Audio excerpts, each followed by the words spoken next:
नमस्कार, बहुत बहुत स्वागत है आपका इंडिया जंक्शन में। इंडिया जंक्शन की खास मुलाकात में आज हमारे मेहमान हैं एडवोकेट सुशील रावत जी। कौन है सुशील रावत, ये आज आप जानेंगे। भारतीय जनता पार्टी देश की सबसे बड़ी पार्टी है। कई कद्दावर नेताओं का तो नाम सुना होगा, आपने देखा भी होगा, लेकिन क्या कभी आपने किसी कद्दावर सिपाही के बारे में सुना है? नहीं।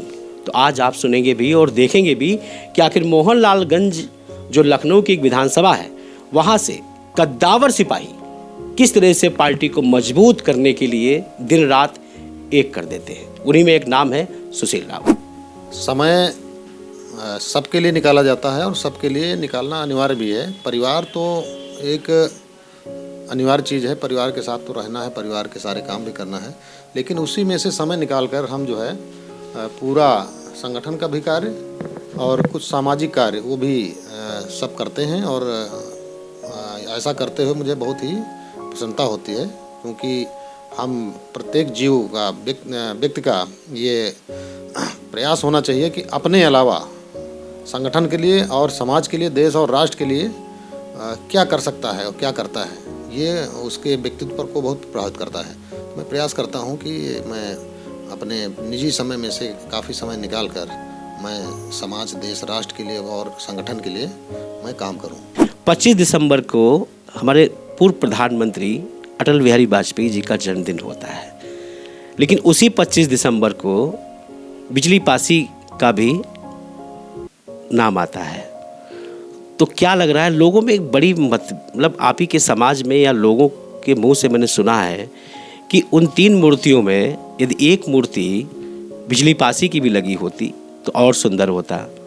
अभी तक आज तक जितने भी भारत के प्रधानमंत्री हुए हैं, किसी भी प्रधानमंत्री ने महाराजा बिजली पासी जी की जयंती पर उन्हें नमन नहीं किया और उन्हें श्रद्धांजलि अर्पित नहीं की। पहली बार ऐसा हुआ है। अब धीरे धीरे आगे आने वाले समय में जो चीज़ें छूट जा रही हैं वो चीज़ें भी होंगी, ऐसा मुझे पूर्ण विश्वास है। और जिन महापुरुषों का सम्मान होने से छूट गया या कम हुआ है, उनका आने वाले समय में संगठन प्रयास करेगा कि उनका भी सम्मान हो, ऐसा मेरा मानना है। क्या लग रहा है इस सत्र में मोहनलालगंज में एमएलए आपकी पार्टी के हैं, कितना विकास वहाँ पे दिख रहा है आपको? आप चूँकि आप भी पार्टी से ही जुड़े हुए हैं, क्या सामंजस्य है आप और आपके विधायक के बीच में, जनता के बीच में? कैसा लग रहा है कि नेक्स्ट 27 में फिर अभी चुनाव होने हैं, तो 27 की तैयारी में अगर देखा जाए, मैंने पहले ही कहा था अपने इंटरव्यू से शुरू में ही कि कद्दावर नेता तो आपने बहुत देखे, कद्दावर सिपाही बीजेपी के जो हमेशा बुनियाद लेके चलते हैं। तो उस बुनियाद में कद्दावर सिपाही में मुझे आपका चेहरा दिखता है, क्योंकि हर मीटिंग में, हर फंक्शन में, पार्टी के हर कार्यक्रम में आप देखे जाते हैं, बढ़ चढ़ के हिस्सा लेते हैं। उस कंडीशन में 27 का क्या प्लान है आपके दिमाग में मोहनलालगंज सीट को लेकर? आगे आने वाले समय में भी भारतीय जनता पार्टी की सरकार रहेगी और इसको कोई हटा नहीं पाएगा। और रही बात मोहनलालगंज की, तो मोहनलालगंज में भारतीय जनता पार्टी का ही एमएलए बनेगा और प्रदेश में, देश में आगे भी सरकारें भारतीय जनता पार्टी की ही बनेंगी और इसके अलावा और कोई बनेगा नहीं। जो अनुसूचित जाति के लोगों के लिए सबसे अधिक किया काम है वो भारतीय जनता पार्टी ने किया है।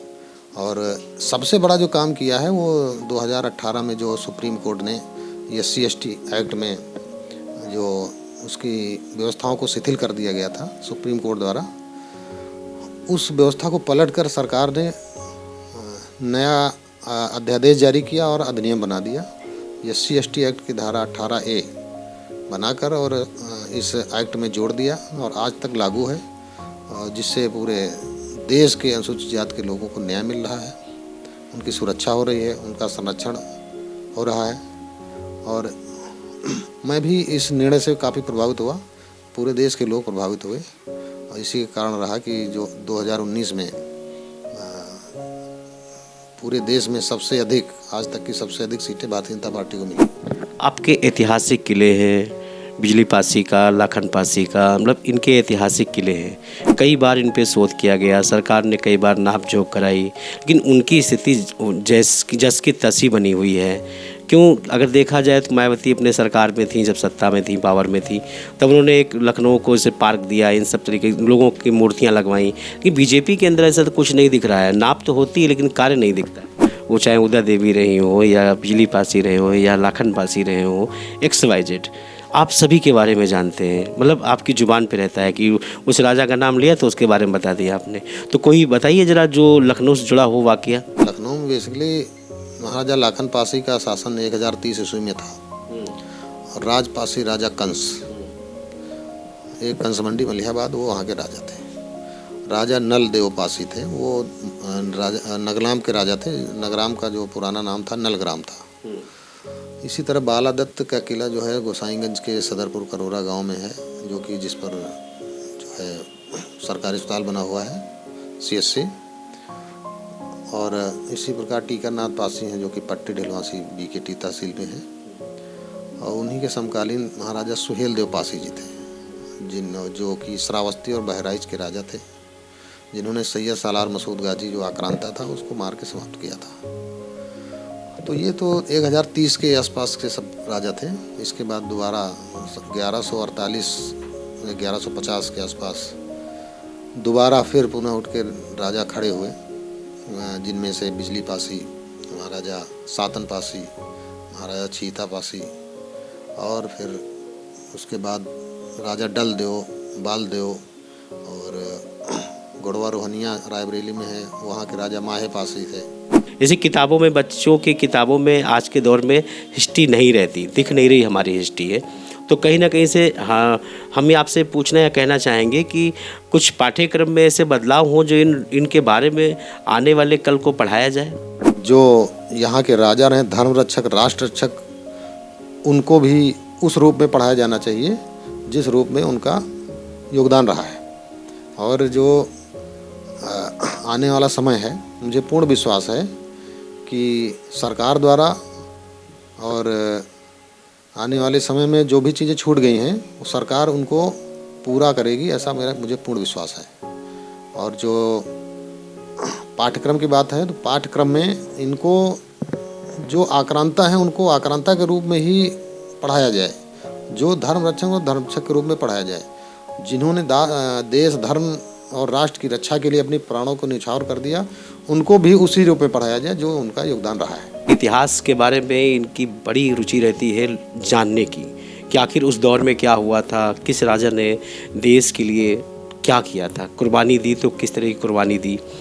रही बात भारतीय जनता पार्टी की, तो भारतीय जनता पार्टी के कद्दावर सिपाही हैं। हर पल बीजेपी की हर उस चीज़ में, हर कार्यक्रम से लेके हर चीज़ में सबसे पहले बढ़ चढ़ कर हिस्सा लेने का काम करते हैं। और बीजेपी पार्टी से इन्हें कोई उम्मीद नहीं है, किसी मतलब कुछ पाने की चाह नहीं है, कुछ पाने की चाह नहीं इनकी है, मगर जनहित में पार्टी के लिए कुछ करते रहने की इच्छा जरूर रहती है। हम फिर हाजिर होंगे एक नए मेहमान के साथ, तब तक देखते रहें इंडिया जंक्शन। इंडिया जंक्शन, खबरों का जंक्शन।